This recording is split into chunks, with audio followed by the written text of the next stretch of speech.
Hello everyone, this is JW, and today I'm going to speak about the understanding of importance of compaction.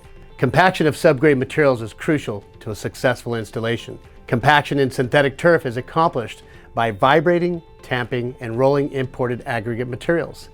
Compaction establishes a solid base for driving nails and staples into the synthetic turf. It is essential that grading materials placed under synthetic turf be of quality and reach a minimum of compaction of 80%. If the underlying materials are poorly compacted, the synthetic turf may settle due to many reasons. Heavy foot traffic is one of them. When the turf area gets trampled by excessive foot traffic, having an unstable base will show depressions over time. Heavy rainfall and excessive water intrusion can destroy subbases under the synthetic turf, especially if the underlying base is poorly compacted. When synthetic turf is placed in areas of excessive water runoff, this will allow water intrusion to soften the base. Even if your base is compacted to 95%, it is your duty as a craftsman to adjust the placement elevation to prevent any water from entering your installation. If you want to learn more about drainage and flooding in synthetic turf, click here to watch my last vlog. When starting out in the synthetic turf industry, I recommend researching types of rock and sand materials that are available in your area. I also recommend speaking with the rock plant manager and/or qualified aggregate sales associate to provide you with the information about the best mixture of rock and sand materials that are of quality and can reach good compaction rates. Now that we've spoken about the importance of compaction, let's look at a few pointers that all installers need to know to be a craftsman in this industry. Exterior edges. I always preach that seams and exterior edges are the first thing a homeowner sees if done poorly. Exterior edges can make or break the beauty of your installation. I have seen edges that have sunk due to improper materials and poor compaction. Seams and compaction. Subgrade stability has a lot to do with seam longevity. Common failures to seam ruptures are caused by underlying soils lacking quality and form. Substandard subgrade materials that are unstable may cause the underlying subgrade to expand, contract, rise, and/or settle. For example, soils with expansive properties, high in fines, clay-like, and low in aggregate will cause instability. This may cause a seam to move and/or separate over time. Playgrounds. We all know that playground surfaces take a beating. If the subbase is inferior, over time all the jumping, stomping, and pounding of the surface will lessen its longevity and create issues with its fall height requirements. Turf ribbons and borders. When placing turf ribbons and borders, compacting the subbase to perfection is so crucial. Suppose that the area needs compacting is too small for a mechanical plate compactor. In that case, I recommend using a small sledgehammer, a block of wood, to ensure that the surface is compacted to a minimum of 80%. If the turf ribbon is not compacted properly and settles, this may cause injury due to being a trip hazard. Putting greens, sand traps, bocce, and lawn bowling. Putting greens, sand traps, bocce courts, and lawn bowling, they rely on the performance of their surface and needs complete attention. I recommend taking your time and ensuring that you don't overlift placing the materials, as it may cause soft spots on the surface. Remember, the surface is for the ball performance, so be patient and take your time with the subbase compaction. Commercial installations. Large commercial installations require equipment that is large enough to handle serious compaction. Larger equipment will compact better and speed up production rather than placing small lifts with a small plate compactor. Suppose the commercial project requires proctor testing, which is compaction readings. In that case, it is crucial to have an experienced grader who understands compaction readings and the water ratio needed for a successful outcome. Too much or not enough water will throw off the proctor.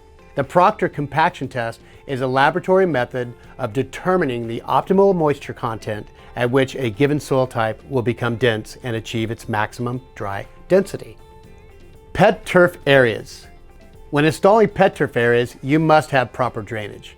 This means having a compacted base that will allow permeation of all fluids. Clean, washed 3/4 inch aggregates work great as a drainage base for pet installation or areas of poor drainage. You may need to top it off with an inch or so of DG 3/8 minus or some chat to smooth out the surface, but be careful Not to place too thick of a fine or sandy material, since these materials, they retain moisture and they also harbor smell and will produce an everlasting odor.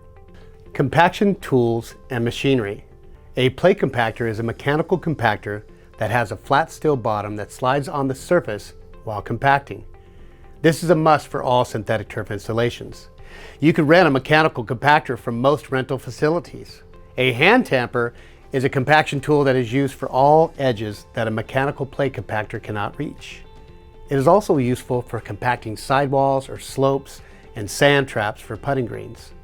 I recommend using a heavy vibratory plate compactor for all commercial and larger projects. Placement of aggregates. During my travels, I have noticed contractors not understanding how to place aggregates for compaction. I have witnessed installers placing and grading 1-foot lifts and then placing a vibratory plate compactor on top, thinking that it would give them the optimum compaction. This is negligence on the installer. I recommend knowing and understanding the amounts and depths and lifts you import and how this depends on the machinery you will need for optimum compaction. Highway builders with massive machinery only import 6 to 8 inches at a time. A standard walk-behind vibratory plate compactor will only compact 2 inches at a time and gain approximately 80% compaction. 80% is the minimum allowance recommended for the surface of landscape turf to lay on, and this is written by the Synthetic Turf Council. You may sacrifice quality for production if you import more than 2 inches at a time. Suppose you want to import 3 to 6 inches of imported aggregates at one time. In that case, I recommend using a heavier compactor to achieve a dense, finished surface that reaches 80% or more compaction rate. Water has a very important role in compaction. You need to know how much to saturate the imported materials to ensure cohesion of the layered compacted lifts. I always teach, don't be a hoser. Get the smartest guy on the water hose. If the man on the hose isn't consistent, your compaction will not be either. Below are my recommendations of how you should import and compact aggregates below your synthetic turf. Before importing sub-base materials, remove any vegetation, rocks, and debris. Smooth out all existing soils. And if you're using a pre-emergent, I recommend placing a layer below your imported materials and then after the compaction is complete. This will prevent any future regrowth of vegetation that may want to sneak up through the drainage holes. And please read the directions and do not contaminate other living plants with the pre-emergent granules. First lift. Prior to placing the first lift, I recommend saturating the existing soils so that the imported materials will bond to the sub-base below. This is where your number one hoser comes into place.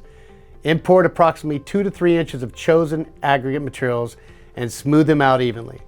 After placing, leveling, and smoothing the first lift, saturate the graded materials so that the water penetrates deep.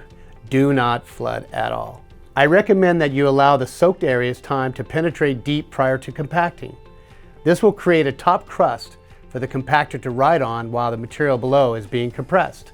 When most of the water has penetrated through the first lift, compact the surface with the chosen vibratory plate compactor going in different directions. Clean the bottom of the plate compactor frequently to avoid dragging. Dragging is when the soil sticks to the bottom of the plate compactor and slows the compactor down and also leaves grooves in the compacted surface. This is very important when installing putting greens. Repeat this process, soaking each lift with water until you reach your desired elevation. If you're placing crushed drainage rock below your synthetic turf system, it is best to smooth and compact the crushed rock first and then place decomposed granite, chat or 3/8- as a cushion until you reach your desired elevation. Whenever you're making the schedule to grade out your synthetic turf project, it is essential to check the national weather forecast for any rain.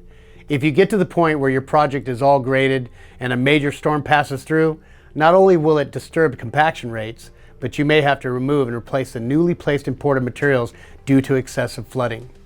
6 inches of flooded imported base may take days to dry out depending on the outside temperatures.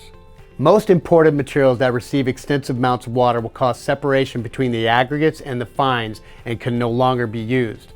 I recommend synthetic turf contractors download the NOAA Weather Radar Forecast app and stay informed on the weather. And remember, your synthetic turf installation is only as good as what's below it. JW out.